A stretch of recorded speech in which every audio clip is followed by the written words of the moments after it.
क्या आपने कभी किसी से एक सीधा सवाल पूछा है, लेकिन आपको कभी भी उस सीधे सवाल का सीधा जवाब कभी नहीं मिला?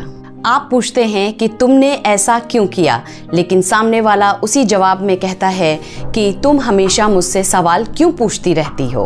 आप फिर से पूछते हैं, लेकिन फिर वो एक पुरानी बात निकालकर आपके सामने रख देता है या फिर टॉपिक ही बदल देता है। आखिर कुछ लोग सिंपल सवाल का जवाब देने से क्यों बचते हैं? क्या वो कुछ छिपा रहे होते हैं या इसके पीछे कोई साइकोलॉजी पैटर्न है?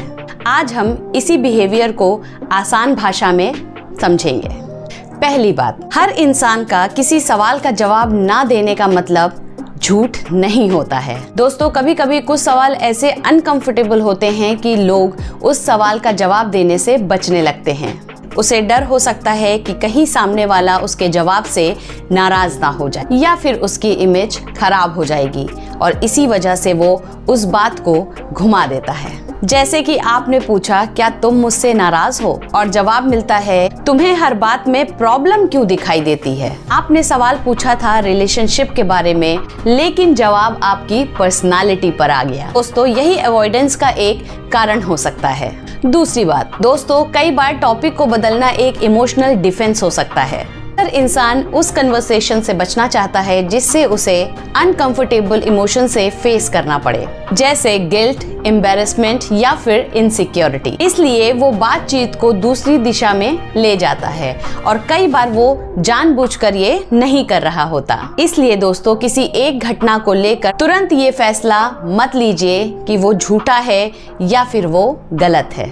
लेकिन एक सिचुएशन थोड़ी अलग है। अगर आप बार बार कोई सीधा सवाल पूछते हैं और हर बार सामने वाला जवाब देने के बजाय आपकी गलती निकालने लगता है, तो आपको इस पैटर्न पर ध्यान देना चाहिए। आप पूछते हैं कि तुमने मुझसे ये बात क्यों छुपाई, और जवाब आता है कि तुम खुद कितनी बातें छुपाती हो। और दोस्तों, सवाल का जवाब अभी भी आपको नहीं मिला, बस कन्वर्सेशन की डायरेक्शन बदल गई। इसे आप डिफ्लेक्शन कह सकते हैं, यानी अनकंफर्टेबल सवाल का जवाब देने के बजाय अटेंशन को दूसरी दिशा में ले जाना। ऐसी सिचुएशन में आपको क्या करना चाहिए? दोस्तों, ऐसी सिचुएशन में सबसे बड़ी गलती ये होती है कि बार बार सवालों का पूछा जाना और खुद को प्रूव करते रहना।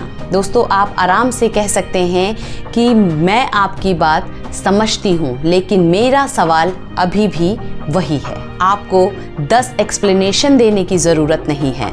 लेकिन अगर सामने वाला फिर भी लगातार टॉपिक को बदल रहा है, तो उस बिहेवियर को नोट कीजिए, क्योंकि कभी कभी जवाब सिर्फ वर्ड्स में नहीं होता, उसका बिहेवियर भी बहुत कुछ बता देता है। तो दोस्तों, याद रखिए, जो हर इंसान सवाल का जवाब नहीं देता है, जरूरी नहीं कि वो झूठ बोल रहा है। लेकिन अगर कोई लगातार आपके सवालों से बच रहा है, हर बार टॉपिक बदलता है या फिर आपकी बात को घुमाकर किसी और दिशा में ले जाता है, तो आपको सिर्फ उसके शब्द नहीं, उसके बिहेवियर को देखना है। क्योंकि हेल्दी कन्वर्सेशन में हर सवाल का जवाब आपके अकॉर्डिंग हो ये जरूरी नहीं, लेकिन क्लैरिटी और ऑनेस्टी की कोशिश जरूर दिखाई दे रही है। तो दोस्तों, अगर आपको साइकोलॉजी के ऐसे पैटर्न समझना पसंद है, तो मेरे इस चैनल रुचि निर्दोष को सब्सक्राइब करना बिल्कुल ना भूलें। अब मिलते हैं हम अगले नए वीडियो के साथ। तो तब तक आप सुरक्षित रहिए, महफूज रहिए और ऐसे ही मुस्कुराते रहिए।